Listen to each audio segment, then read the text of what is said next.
मैं कहता हूँ खरी खरी में आप सबका दिल से स्वागत है।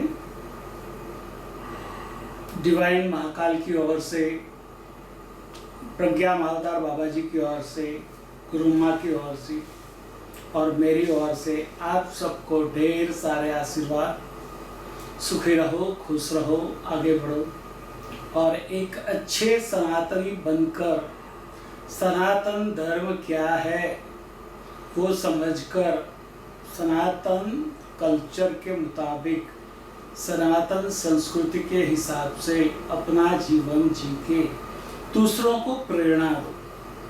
सनातन धर्म विश्व की सबसे पुरानी संस्कृति है और पूर्ण भी है और श्रेष्ठ भी है। एक सनातन धर्म ही कहता है कि पूर्णम अधः पूर्णम इदम पूर्णात् पूर्णम उदच्यते पूर्णस्य पूर्णमादाय पूर्णमेवावशिष्यते। मीनिंग, अर्थ, मतलब समझाने की जरूरत नहीं है, सब जानते हैं कि पूर्ण से ही पूर्ण पैदा होता है, मगर हमें ऐसा समझाया गया है कि मनुष्य कभी पूर्ण नहीं होता और ये गलतफहमी में हम ऐसे उलझ गए हैं कि हम अपने अस्तित्व को ही भूल गए। हम अपने अस्तित्व को ही कोसने लग गए हैं। मगर एक बात समझ लो, जब भगवान ने ये सृष्टि बनाई तो सबसे श्रेष्ठ उसका जो सर्जन है वो मनुष्य है। सारी योनियों में मनुष्य योनि का सर्जन सबसे श्रेष्ठ है।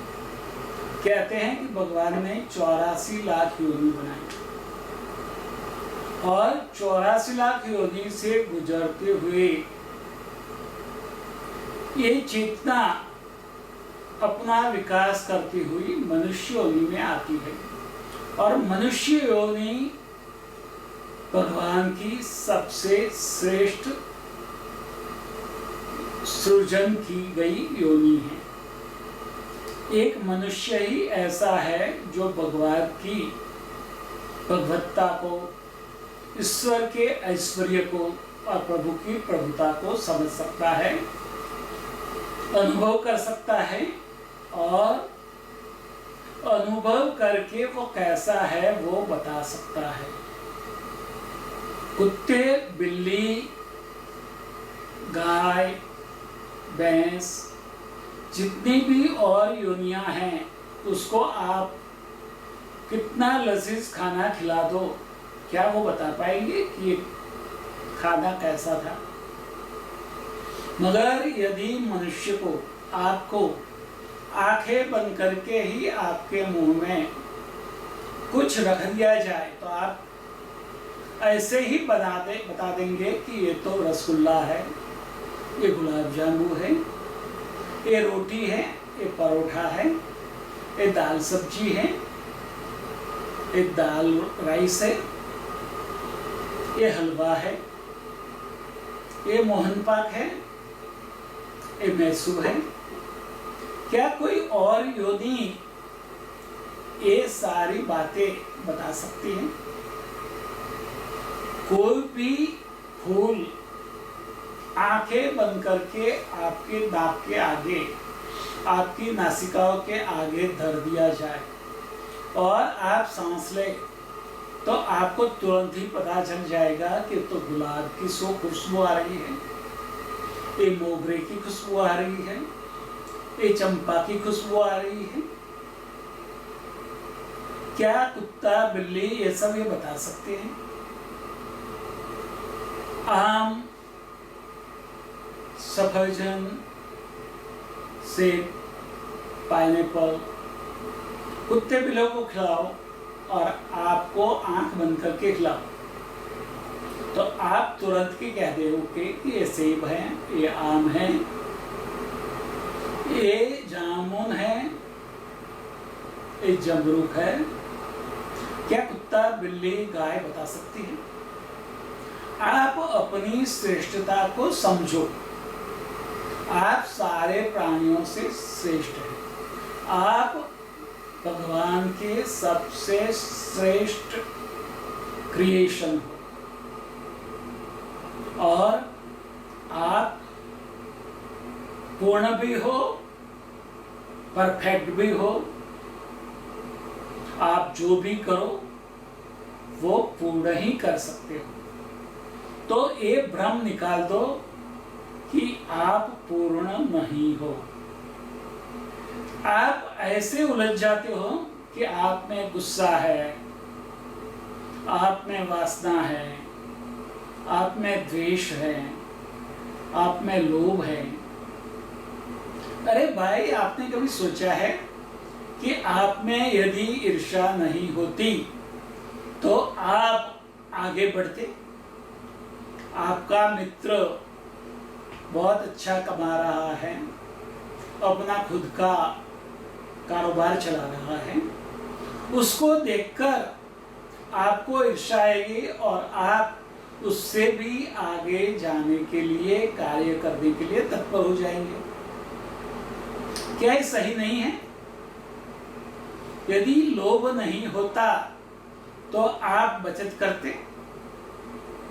कभी सोचो कि जो षड्रिपु बताए गए हैं, वासना नहीं होती तो जो कुदरत का काम सृष्टि को आगे चलाना है वो आगे कैसे चलता? तो ये जो षड्रिपु है वो षड्रिपु सही में नहीं है, मगर जब आप उसमें रणमान हो जाते हो तब वो दुश्मन बन जाते हैं। सोचो कि अहंकार, आप में अहंकार नहीं होता तो आप कोई काम करते?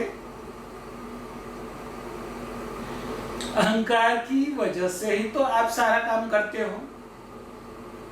अहंकार का मतलब क्या है? मैं हूं वो जताना, सतत मैं हूं उसका एहसास दूसरे लोगों को कराना।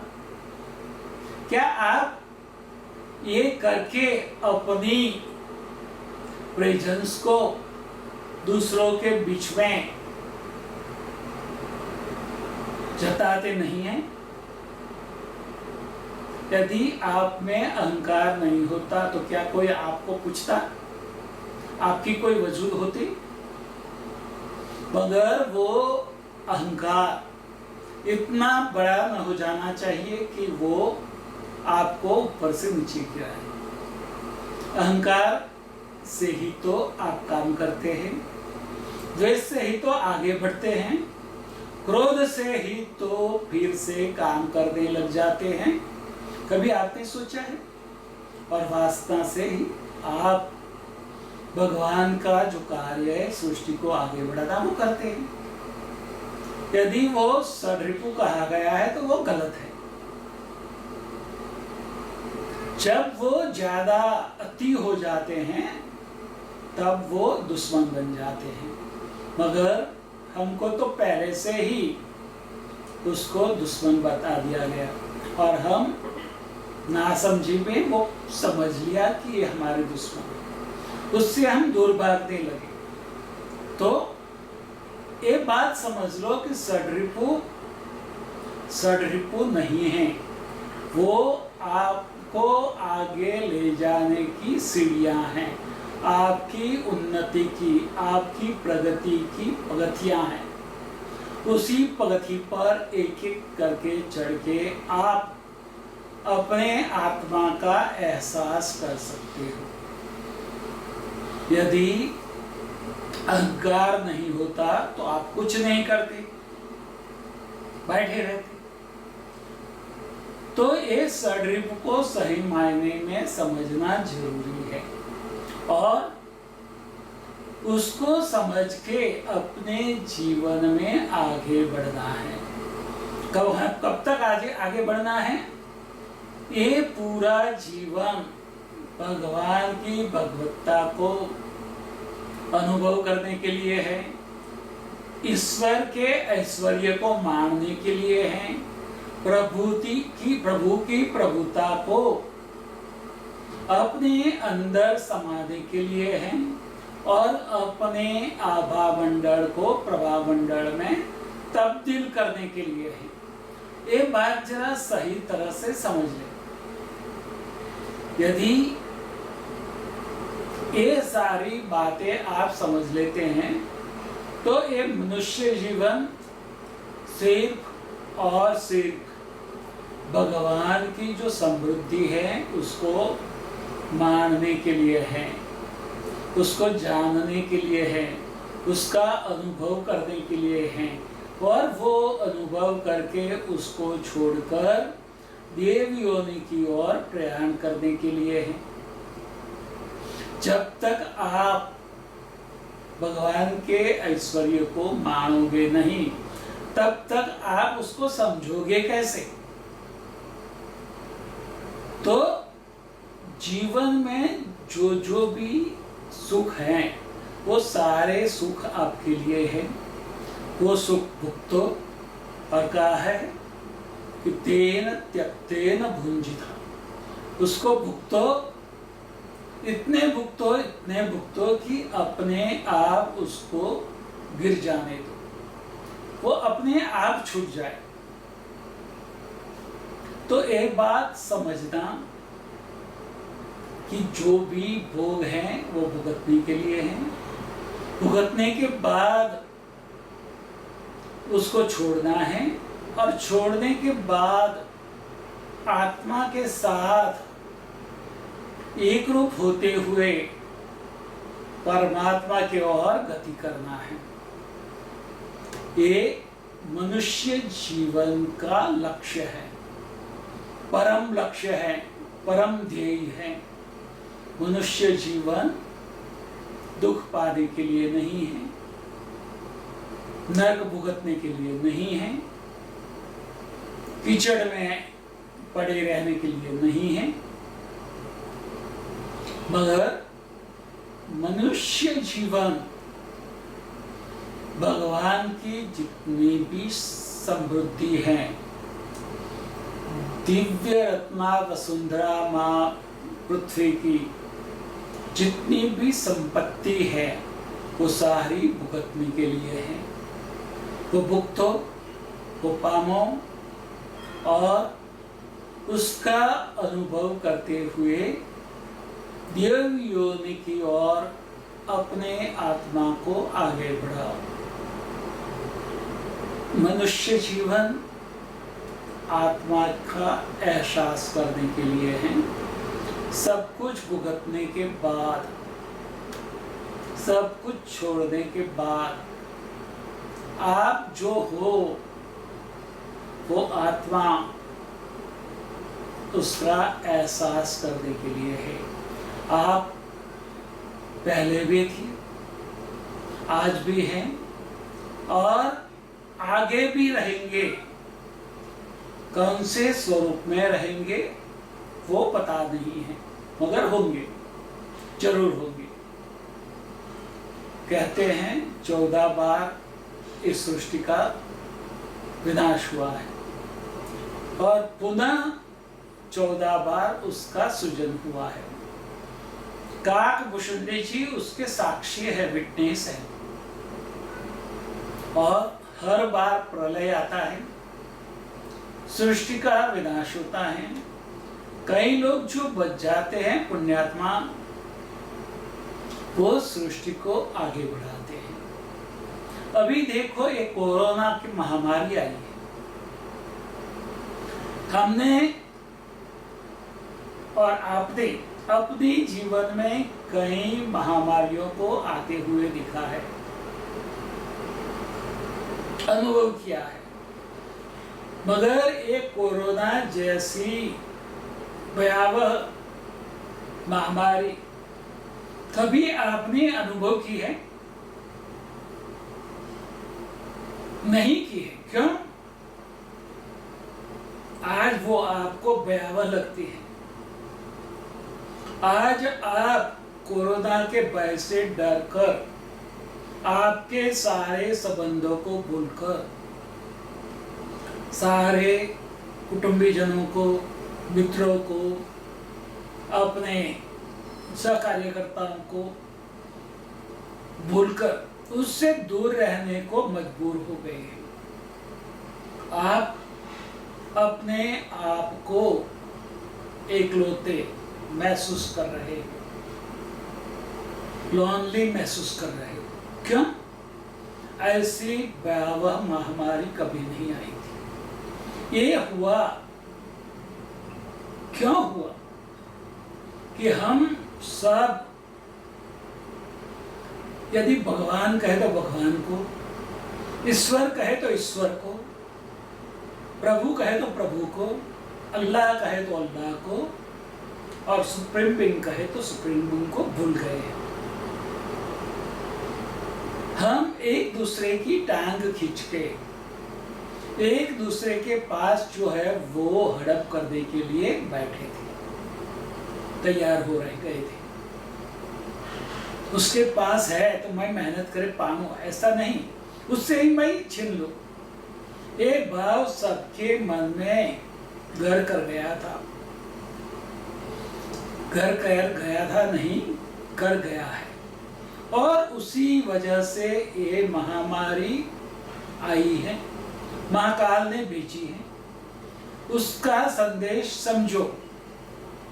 आप अकेले थे, अकेले हो और अकेले रहोगे। महामारी को समझ के अपने आप में अपने आप के साथ स्थित हो जाओ, अपने आप को समझो और ईश्वर के साथ, प्रभु के साथ, भगवान के साथ जुड़ जाओ और आपको बचाने के लिए उनका आभार व्यक्त करो और उनको वचन दो कि आपको जो कर्म करने के लिए महाकाल ने आपको मनुष्य जन्म दिया है, एक जन्म दिया है, वो जन्म को आप वही कर्म करके सार्थक करोगे और उसका आभार व्यक्त करोगे। पीछे मुड़ के देखो, कुदरत की ओर आगे बढ़ो, अपने स्वभाव में स्थित हो जाओ और अपने स्वभाव में जीते जीते दिव्य महाकाल का आभार मानते हुए, उनकी कृतज्ञता व्यक्त करते हुए उनके शरण में आश्रय ले लो। बचना है तो और कोई नहीं बचा सकता, सिर्फ डिवाइन महाकाल ही आपको बचा सकता है। ये अभय वचन है, ये महाकाल का अभय वचन है। महाकाल के शरण में जाओ, उसका स्वीकार कर लो, उसके आदेश के मुताबिक कार्य करके शुरू कर दो और स्वस्थ होके भगवान की भगवत्ता को, ईश्वर के ऐश्वर्य को और प्रभु की प्रभुता को मानो, जियो, समझो और देव योनि के प्रति आगे बढ़ो। तथास्तु तथास्तु तथास्तु। स्वस्ति सिद्धम स्वस्ति सिद्धम स्वस्ति सिद्धम।